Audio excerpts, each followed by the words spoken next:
અને ઓલો જાડિયો દેવલ હે ઈ જાડિયાને કે આ જન્મમાં તો તું ભોગવે, પણ હું તને કહું છું તારું તો માતાજીમાં મેળડી તારું ક્યાંય હારું ન કરે. કાંઈ કોઈ મનની મનમાં રાખવાની નથી. હું અને આખો કોળી સમાજ તમારી સાથે છે ખજૂરભાઈ, કાંઈ ચિંતા કરવાની જરૂર નથી. એક આપણી કહેવત છે કે સીધી તેને જઈ વરે જે પરસેવે નાય, એટલે આવા શિયાળાની કડકડતી ઠંડીમાં. નમસ્કાર દર્શક મિત્રો, તમારું સ્વાગત છે અમારા યુટ્યુબ ચેનલ શિવ સ્ટુડિયો ચોરાડમાં. અને આજે આપણે વાત કરવાની છે ખજૂરભાઈના વિવાદની જે ચર્ચા થઈ રહી છે એના વિશે આગળ. તો મિત્રો, આપણે શરૂઆત કરીએ દેવલ મકવાણાથી. સોશિયલ મીડિયામાં અત્યારે એક અફવા થઈ રહી છે કે દેવલ મકવાણાને ખજૂરભાઈએ એની ટીમમાંથી કાઢી મૂક્યા છે, આમ છે ને તેમ છે. આવી ઘણી બધી અફવાઓ સોશિયલ મીડિયાના માધ્યમથી અત્યારે થઈ રહી છે, પરંતુ હકીકતમાં જે બનાવ બન્યો છે, હકીકતમાં જે ઘટના બની છે એના વિશે આખી વાત આપણે સાંભળીએ દેવલ મકવાણાના શબ્દો. જય માતાજી મિત્રો, હું છું દેવલ મકવાણા, ટીમ મેમ્બર ખજૂરભાઈ. અત્યારે હું બેડ રેસ્ટ છું, એના લીધે ક્યાંય બહાર આવી શકતો નથી. અને અત્યારે 345 ઘર બનાવેલા છે, બરાબર ખજૂરભાઈ? એટલે કાંઈ મનની મનમાં રાખવાની જરૂર નથી. અત્યારે જે રીતના બહાર માહોલ હાલી રહ્યો છે, એટલે કાંઈ ખજૂરભાઈને ચિંતા કરવાની જરૂર નથી. 345 ઘર બનાવ્યા છે ને, બરાબર? એટલે આખા કોળી સમાજ છે ને તમારી સાથે છે, અને કાંઈ ચિંતા કરવાની જરૂર નથી. આજ બે બોલવા વાળા તો બોલે રાખે, અને બરાબર? એટલે કાંઈ કોઈ મનની મનમાં રાખવાની નથી. હું અને આખો કોળી સમાજ તમારી સાથે છે ખજૂરભાઈ, કાંઈ ચિંતા કરવાની જરૂર નથી. અને ખજૂરભાઈ ગરીબોના મસીહા છે અને રહેવાના છે, એટલે આખો કોળી સમાજ તમારી યારે છે. હું સપોર્ટ કરું છું ખજૂરભાઈને, અને આખો કોળી સમાજ તમને સપોર્ટ કરે છે. જય માતાજી, જય કોળી સમાજ, જય માતા. અને બીજી વાત એ કે કીર્તિ પટેલે જે મારો વિડીયો નાખ્યો ફોટો આમ યુઝ કરીને કે આ ખરીદી લીધો છે, તો બધાને કહેવાનું હોય કે અત્યારે મારે 1-2 મહિનાનો છે ને આરામ છે, પગમાં લિગામેન્ટમાં પ્રોબ્લેમ આવ્યો છે ને, એના માટે ઓપરેશન છે, અને એનો બધો ખર્ચો ખજૂરભાઈ જ આપવાના છે. અને જે મારું શરીરનું જે ઓપરેશન કરાવ્યું હતું એ પણ એના પૈસા પણ એને ખજૂરભાઈ જ આપ્યા છે, બરાબર? અને ખજૂરભાઈ છે ને મને નાનો ભાઈ જ માન્યો છે, અને હું છું એનો નાનો ભાઈ, અને મને ખરીદી નથી લીધો, બરાબર? અને આ વાતથી એક વાત સાબિત થાય છે કે હવે બધા સબૂત એની પાસે ગમે કાંઈ હતા એ પૂરા થઈ ગયા છે. હવે કારમી હાર થઈ ગઈ છે, એટલે અને હું પાછો હે ને લીગલ એક્શન લેવાનો હું આ વાત પર, બરાબર? મારો ખોટો યુઝ કરીને અને લોકોને ગુમરાહ કરે. આમાં હું ખજૂરભાઈની ટીમમાં જ છું અત્યારે, મને 1-2 મહિનાનો આરામ કરવાનો કીધો છે, એટલે ખોટો લોકોને ગુમરાહ કરવાનું રહેવા દો. હું ખજૂરભાઈની ટીમમાં જ છું. જો મિત્રો, તમે સાંભળ્યું દેવલભાઈ મકવાણાના શબ્દોમાં એને આખી ઘટનાની આપણને વિગતવાર વાત કરી.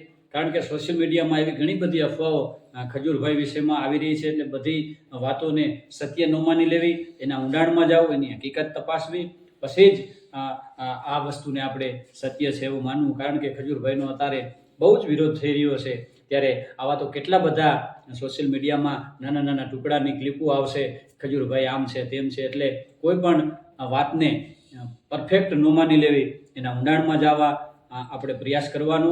કારણ કે ખજૂરભાઈ ખરેખર એક હીરો છે અને કાયમના માટે રહેવાનું છે. તો મિત્રો, કીર્તિ પટેલ જે વાત સોશિયલ મીડિયામાં કહી રહી છે એ કદાચ સત્ય પણ હોઈ શકે, પરંતુ હવે ઘણું મોડું થઈ ગયું છે. કારણ કે વાલિયા લુટારામાંથી વાલ્મીકી ઋષિ અને જેસલ જાડેજામાંથી એક જેસલ પીર તરીકેની જો ખ્યાતિ મળી શકતી હોય, તો કોઈ પણ માણસના શરૂઆતનો સમય ખરાબ કાર્યથી, ખરાબ સમયથી થયેલો હોય, એટલે એના ભૂતકાળને ભૂલી અને વર્તમાનને આપણે યાદ રાખવો જોઈએ. એટલે ખજૂરભાઈ કાયમના માટે ગરીબોના ભગવાન રહ્યા છે અને રહેવાના છે, એ વાતમાં કોઈ માલ નથી. એટલે કીર્તિબેનને એટલી વિનંતી છે કે તમે પણ એક નાનકડા શુભ કાર્યની શરૂઆત કરો, કોઈ ગરીબનું નાનકડું ઝૂંપડું બનાવી દો, તો પબ્લિક તમને પણ સપોર્ટ કરવાની છે. એટલે આવો ખોટો કોઈનો વિરોધ કરવાનો મૂકી અને શુભ કર્મની શરૂઆત કરો, તો તમને પણ પબ્લિક ચાહવાની છે, સપોર્ટ કરવાની છે. એટલે ખજૂરભાઈ કાયમના માટે લોકોના દિલમાં હતા છે અને રહેવાના છે. અને સાથે સાથે મિત્રો, બીજો પણ એક મુદ્દો ખૂબ ચર્ચામાં છે પદુભાઈનો, કે જેનું હકીકતમાં સાચું નામ જયેશભાઈ દવે છે. એના વિશે પણ ઘણા બધા આક્ષેપો ખજૂરભાઈ ઉપર કરવામાં આવેલા છે. એનો પણ ખુલાસો લાલભાઈ આહિરે કર્યો છે. જુઓ આ વિડીયોમાં. ગયો છે એમાં એને કોઈની કાંઈ એમને શંકા નથી ને આજે ઉડાડ્યું એ ખોટું ઉડાડ્યું એનો કોઈ જાતનો દો નથી એ અમારા સંબંધિત છે ને ભદુભાઈનો જે થયું ભવિષ્ય એટલે તરત એનો ફોન આવી ગયો અને તરત જ અમારા ઘરના બધા ત્યાં પહોંચી ગયા અને પછી એને 5મે દિવસે ભદુભાઈને ઘેરે લાવ્યા. જય માતાજી દાદા. જય માતાજી. દાદા તમને ક્યારે ખબર પડી હતી કે આ બનાવ બન્યો ત્યારે? હવે એ મારે ભદુભાઈ છે ને એ મારા ભાઈનો દીકરો થાય છે, મારથી મોટા ભાઈ. મારા મોટા ભાઈ પણ ગેરહાજર છે. હા બરોબર. એટલે એ ભાઈ નીતિનભાઈ જ્યાં ગયા હતા નાવા, એ મારા મામાના છોકરાના છોકરા. હા બરોબર છે. જાની દાદા ને હું સગા મામા ભૂઈના. હા બરોબર. એટલે અમારું ફેમિલી એક હારે જતું હતું. હા, બરોબર. એ બધા નાવા ગયા, એમાં એ ડૂબી ગયો, હા બરોબર. પાણીમાં પડ્યો. એટલે તરત નીતિનભાઈ મારી પર ફોન આવ્યો કે મામા આમ બન્યું છે. અમે સમાચાર મળ્યા અને અહીંથી રવાના થયા બરોબર. સાપુતારા. 2-2.5 કલાક અમે ત્યાં પહોંચી ગયા. પછી ત્યાં બધા એના તરૈયા હતા આજુબાજુના, એ બધા ઢૂંઢતા હતા, ગોતતા હતા. અને જે બેને કીધું છે કે એના પરિવારને ખબર નથી, 3 દિવસે ખબર પડી. અમને બન્યા પછી અડધો કલાકમાં અમને મેસેજ આવી ગયો અને અમે 2-2.5 કલાકે ત્યાં પહોંચી ગયા. હા બરોબર. 6 દિવસ અમે ત્યાં રહ્યા. 5મે દિવસે ઓટોમેટિક લાશ બહાર નીકળી અને અમે ઘરે લઈને આવ્યા.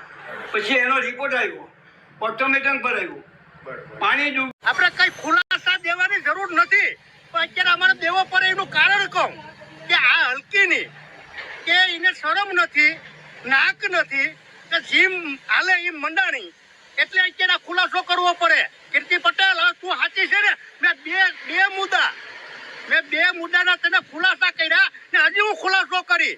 મિત્રો, બીજો પણ એક આક્ષેપ કીર્તિ પટેલ દ્વારા ખજૂરભાઈ ઉપર લગાવવામાં આવ્યો છે કે એમની ટીમમાંથી સોમા કાકાને પણ ડિલીટ કરી દીધા છે, સોમા કાકાને પણ બહાર કાઢી મૂક્યા છે. પણ હકીકત શું છે એ આપણે સાંભળીએ. લાલભાઈ આહિર અને સોમા કાકા વચ્ચે થયેલા ટેલિફોનનો સંવાદ, આ વિડીયો. વાત સાચી છે કાકા તમારી. તો આવી રીતના વાત થઈ હતી ને કાકા, હજી હું તમને કહી દઉં સોમા કાકા, જે સત્ય હોય દ્વારકાધીશ ને આમ ખાઈને કહીજો, જે સાચી હકીકત હોય ને કાકા એ કહેજો. રેડી? હું સાસુનો દીકરો છું, મારું નેટિવ પ્લેસ માણાવદર પોરબંદર બાજુ છે, બરોબર છે. મારી લાઈફમાં કોઈ દી ખોટું બોલ્યો નથી ને ખોટું હું કોઈ દી કોઈની કહી છે કાકા. મને જે મારા દીકરા નથી રાખતા ને એટલું રાખે. હું હવા વર્ષ ત્યાં નિવૃત્ત થયો ને તોય મને અઠવાડિયે દરજીએ ફોન આવે કે કાકા કાંઈ કામકાજ શું છે, 2 છોકરાના હાલ અહેવાલ પૂછે. એ સિવાય ગમે ત્યારે કામ હોય તો તમે તમારે કાકા મને કહેજો. મારું તો એ છે ને માણસ છે ને દુઃખી. મારો જયારે આ કોરોના આવ્યો ને એટલે અમે રિટર્ન દેશમાં વયા જવાના હતા, વતનમાં. બરાબર છે કાકા. અને હું એક ટીવી ચેનલમાં બોલ્યો છું કે ઘણી વખત લોહીના સંબંધ કામ નથી આવતા પણ બીજા કામ આવે. એને મને અટાણ રાખ્યો. અમારા પેલા જેટલા સ્ટાફના માણસો હતા એને દીકરાથી ભાઈઓથી વિશેષ રાખ્યા. મારે કેમ કેવું કે ભાઈ અમારો આ પગાર રોક્યો કે નથી દીધા. બરોબર છે, સાચી વાત. એ કેમ તમારા વિશે? એ તમારા વિશે આવું કીર્તિ પટેલે કીધું હતું. નહીં. અને હું તો એટલે લગન કે હું 3-4 વર્ષ 3.5-4 વર્ષ લગન રહ્યો ને ડે એન્ડ નાઇટ. અમે જયારે કોરોના પૂરું થયું તોકત વાવાઝોડું આવ્યું ને અમે 2 દિવસનું ઘરેથી કઈ નીકળ્યા હતા. 3.5-4 મહિને આવ્યા હતા. બરોબર. એના પહેલા મેં ઘણા એવા કામ કર્યા કે જે પશુ. તો મિત્રો, સોશિયલ મીડિયામાં અત્યારે ખજૂરભાઈના એવા મુદ્દાઓ ને લઈને કીર્તિ પટેલ આક્ષેપો કરી રહી છે અને ખૂબ ધમાલ મચાવી રહી છે. તેમ છતાંય ખજૂરભાઈ આ વિષયથી એમ કહેવાય કે બિલકુલ બહાર રહી અને પોતાના સેવાના કાર્યો અવિરત ચાલુ જ છે. એમના જે મકાન બનાવવાના કામ છે, એમની જે આખી ટીમ છે, એમનું જે વર્ક છે, આજ પણ કન્ટિન્યુ ચાલુ છે. આ વિષયથી, આ ચર્ચાથી, આ મુદ્દાઓથી એમને કોઈ પણ પ્રકારની તકલીફ પડી નથી, કોઈ પણ પ્રકારની એમ કહેવાય કે એને ધ્યાનમાં પણ આ મુદ્દાઓ લીધા નથી. કારણ કે એને ખબર છે કે સારું કાર્ય કરવા માટે નીકળેલા માણસની ટીકા થવાની છે. એટલે જ કહેવાય છે કે જસ જીવન અપજસ મરણ કર દેખો સબ કોઈ, કહાં લંકાપતિ લઈ ગયો અને કહાં કરણ ગયો હોય.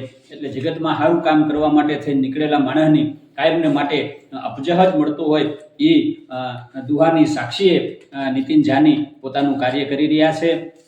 અને બીજી પણ એક આપણી કહેવત છે કે સીધી તેને જઈ વરે જે પરસેવે નાય, એટલે આવા શિયાળાની કડકડતી ઠંડીમાં પણ રાત અને દિવસ ગરીબોના મકાન બનાવવાનું, એમનું સેવાનું કાર્ય કન્ટિન્યુ ચાલુ છે. એવા ખજૂરભાઈ, આવા કીર્તિબેન જેવા કેટલાય એના વિરુદ્ધમાં કદાચ સોશિયલ મીડિયામાં વિડીયો અપલોડ કરતા હશે, પણ એનાથી એને કોઈ ફરક પડવાનો નથી.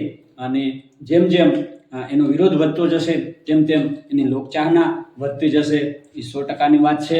એટલે મારી અને તમારી બધાની ફરજ બને છે સાચાને સપોર્ટ કરો અને ખોટાને જાકારો આપો. મિત્રો, આપને અમારો વિડીયો કેવો લાગ્યો, આપના પ્રતિભાવો અમારા કોમેન્ટ બોક્સમાં જણાવો. અમારા વિડીયોને લાઈક કરો, શેર કરો, અને જે નવીન મિત્રો હોય અમારી ચેનલને. તો મિત્રો, ગુજરાતમાં બનતી અવનવી ઘટનાઓના વિડીયો જોવા માટે અમારી ચેનલ શિવ સ્ટુડિયો ચોરાડમાં જોડાયેલા રહેજો.